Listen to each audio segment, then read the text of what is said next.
Mia, mahal kita. You don't have to. Huwag mo akong mahalin dahil mahal kita. Mahalin mo ko dahil mahal mo ko.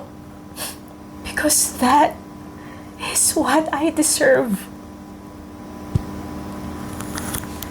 What a quotable quote mula sa pelikulang Barcelona na pinagbidahan ng phenomenal Katniel love team. Real love is unconditional. We don't love someone just to reciprocate the love being given to us. Mahal natin ang isang tao hindi dahil sa kailangan natin siya, napapasaya niya tayo, or he makes us feel special. We love because we just do.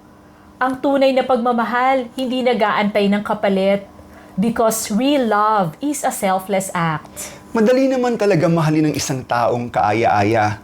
Ngunit paano kung nakita mo na yung kanyang kapintasan o yung kanyang pagkukulang?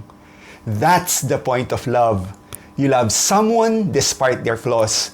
Sabi nga sa Bible, love covers a multitude of sins. It brings to mind the love of God for us. That while we were still sinners, Christ died for us. He gave up His life for us. Yan ang basihan ng tunay na pagmamahal. Sabi nga, we can give without loving, but it is impossible to love without giving. Love is a need to give and not a need to get. It is only when we give joyfully, without hesitation or thought of gain, can we truly know what true love means. We are Bong and Claire Pineda, giving you another encouraging message. Stay tuned for more of Motivation Minute. Only here on 702 DZAS FEBC Radio TV.